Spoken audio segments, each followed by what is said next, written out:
அளவுக்கு மீறி ஆசைப்படுறீங்களோ? பேராசை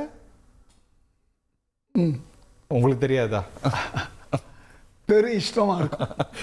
பெரிய பேராசை பெரு இஷ்டமா இருக்கலாம். ஆசைப்படுவதில் ஒன்றும் பெரிய விஷயம் இல்லை. பேராசை தேவைப்படுற இடத்துல பண்ணலாம். ஆனால் இது பேராசை அல்ல. அதாவது எல்லாமே நிராசையாக மாறிடக்கூடாது. ஆமாம், வெறும் ஓசையாகவும் நின்றக்கூடாது. அப்போ ஆசைனா என்ன?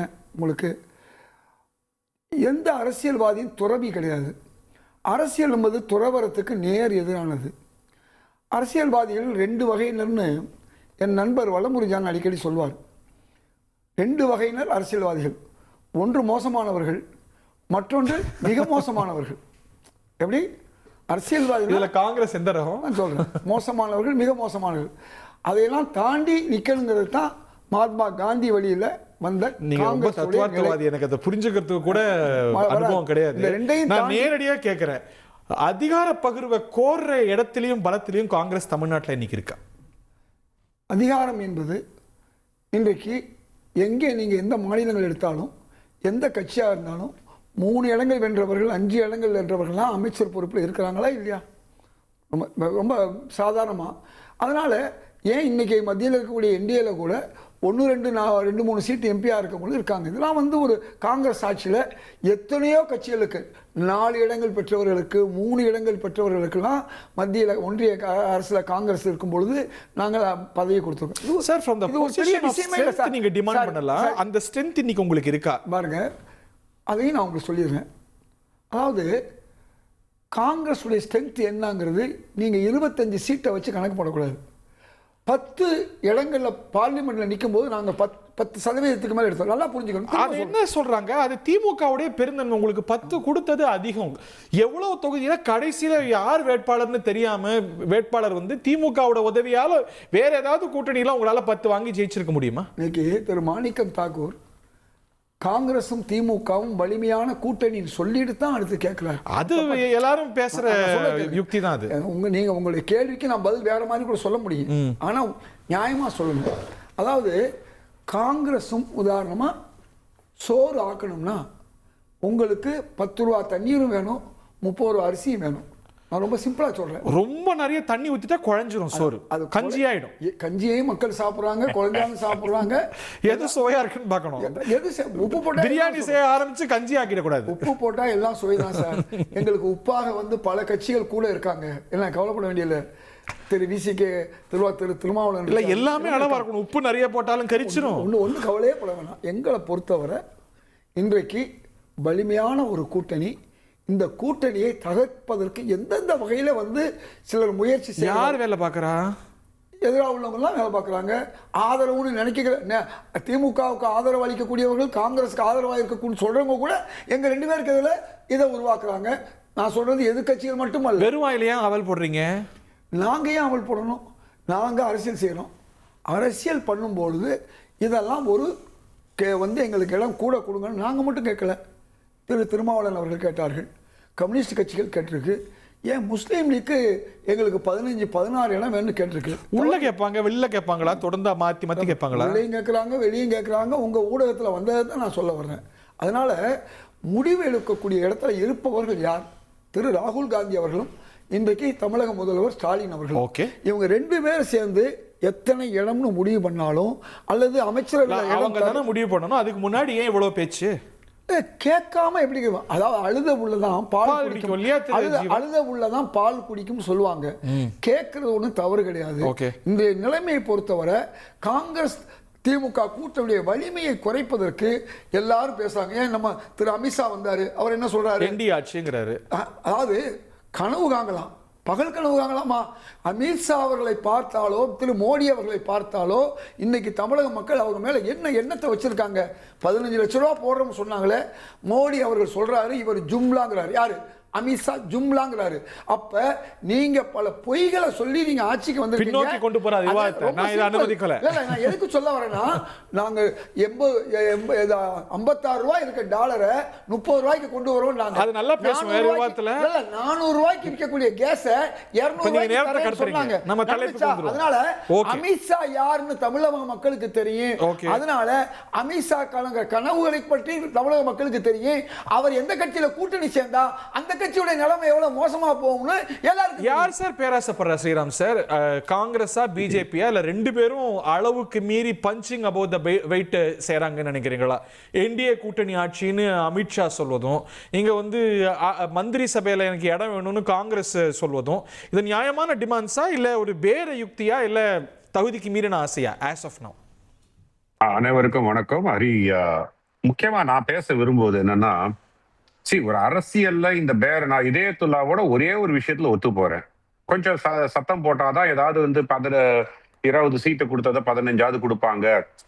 இல்லைன்னா வந்து நீ உங்களுக்கு ஒன்றும் பவரே இல்லை, பீகார்ல தோத்துட்டீங்க, அதனால எல்லா இடத்துலயும் தோத்துட்டு வரீங்க, எங்களை நம்பிதான் இருக்கீங்கன்னு சொல்லிட்டு திமுக வந்து கழட்டி விட்டுட கூடாதுன்றதுக்காக பேசுறதுக்காக இருந்தா அது வேற விஷயம். ஆனா எனக்கு நான் வந்து பிஜேபியை பத்தி பேசிட்டு அப்புறம் வரேன். நான் காங்கிரஸ் பத்தி, ஏன்னா காங்கிரஸ் மேல எனக்கு லவ் அண்ட் அஃபெக்ஷன் ரொம்ப ஜாஸ்தி. அதனால அதை பத்தி பிற்பாடு வரேன். அமித்ஷா அவர்கள் எனக்கு தெரிஞ்சு என்டிஏ ஆட்சி அமையும் தான் சொன்னதாக ஞாபகம். என்டிஏ தலைமையில் ஆட்சி அந்த மாதிரி சொல்லல. ஏன்னா என்டிஏ ஆட்சி என்றால் அதிமுக என்டிஏனுடைய அங்கம் தான். அதனால என்டிஏ ஆட்சி அமையும் அப்படிதான் நான் சொன்னதாக தான் நான் தொடர்ந்து இருக்குல்ல, அது தெரியாதவர் அல்ல. இதுல ஆம்பிகுவிட்டின்றதே நான் பார்க்கல. ஏன்னா அவர் சொன்னது எல்லாமே ஆல் அலாங் வந்து என்டிஏ ஆட்சி அமையும், என்டிஏ ஆட்சி அமையும் சரி, ஆனால் கூட்டணி ஆட்சி தான் சார் எனக்கு அமையும்ன்றது என்னுடைய அபிப்பிராயம். கூட்டணி ஆட்சி தான் அமையும். பட் அமித்ஷா அப்படி இருக்கிறதுனால தானே இந்த வார்த்தையை சொல்றாரு. எடப்பாடி பழனிசாமி சொல்ற மாதிரி எடப்பாடி பழனிசாமி சீஃப் மினிஸ்டர் சொல்லிட்டு போயிடலாமே. ஆமா sir, Edappadi Palaniswami chief minister, ஆனா கூட்டணி ஆட்சி தான் அமையும். இதுதான் என்னுடைய அபிப்பிராயம். என்னுடைய அது அதிமுகவுக்கும் தெரியும், திமுகவுக்கும் தெரியும் கூட்டணி ஆட்சி தான் அமையும் என்று. அதாவது என்னன்னா, தவறி நீங்க வந்து எந்த கட்சி எந்த கூட்டணி வெற்றி பெற்றாலும், இது அதிமுக கூட்டணி வெற்றி பெறுமா திமுக கூட்டணி வெற்றி பெறுமான்னு நம்ம வந்து இன்னும் அந்த ஒப்பீனியன் போலுக்கே போக வேண்டாம். Sorry to interrupt. உங்க பார்வையில 2026ல தமிழ்நாட்டுல யார் வெற்றி பெற்றாலும் ஒரு கோயலிஷன் கவர்மெண்ட் ஏரா தொடங்கும்னு நினைக்கிறீங்க?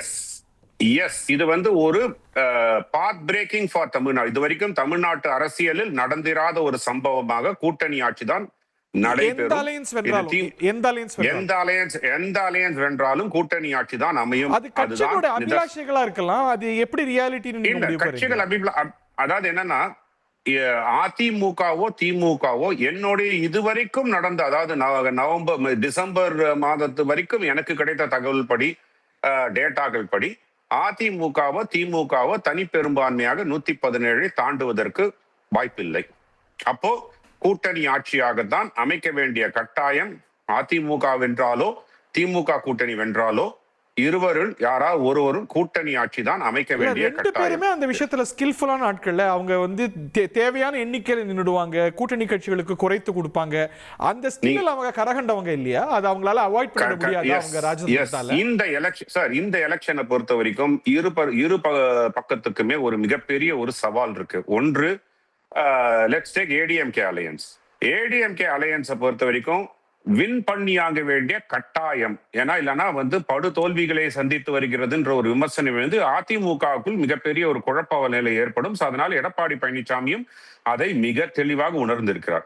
திமுகவை பொறுத்த வரைக்கும் ஒரு இதுவரைக்கும் 2வது முறையாக அவர்கள் ஆட்சி, ஒரே 1967-71 வராதிங்க, அது வந்து 2 வெவ்வேறு நிலைகளில் சந்திச்ச தேர்தல்.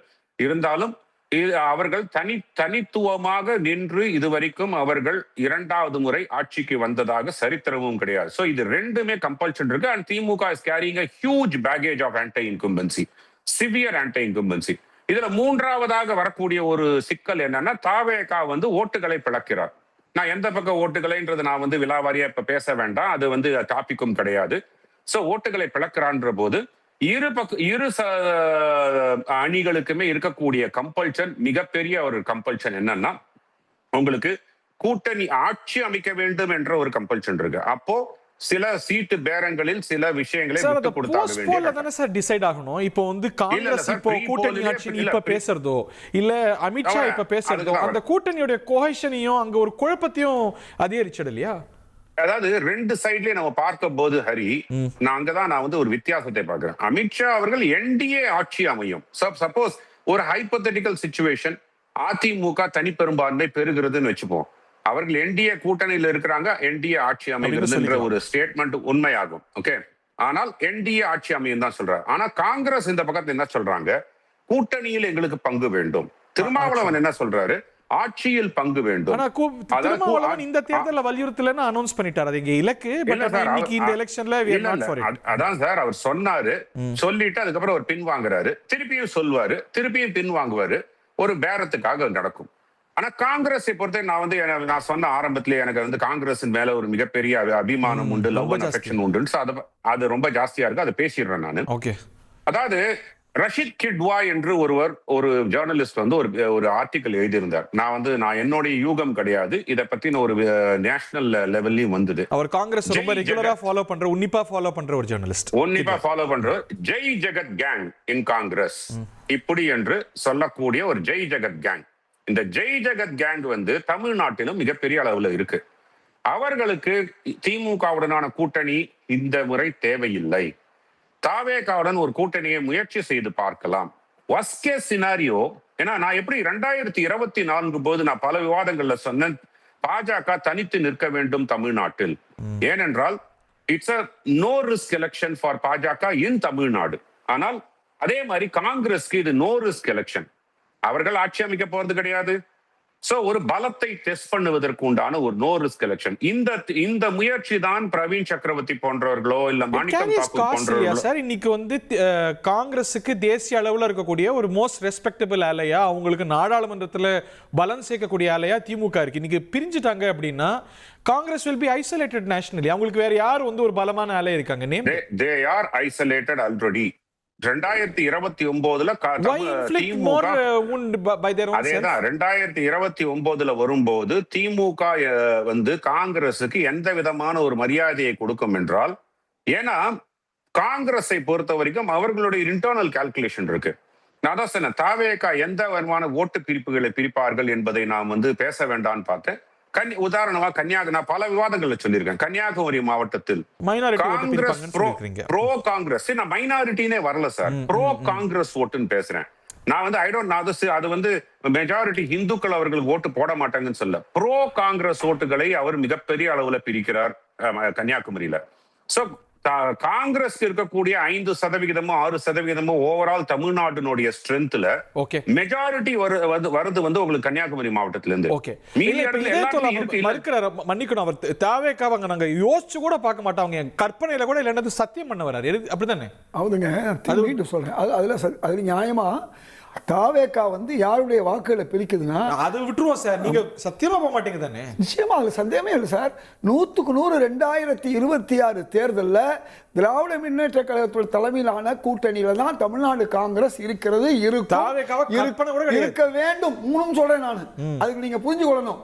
அப்படிப்பட்ட ஒரு சூழ்நிலை வராது மட்டுமல்ல, அவர் சொல்ற மாதிரி 5% 6% அதுவே தவறு. ஒரு உண்மையை புரிஞ்சுங்க, திமுகவுக்கு 25 சொல்லுவாங்க, காங்கிரஸுக்கு 5 10 நான் கேட்கிறேன், எப்படி அது 55 மாறுது, 52 மாறுது, 48 மாறுது? அந்த கணக்கு தான்.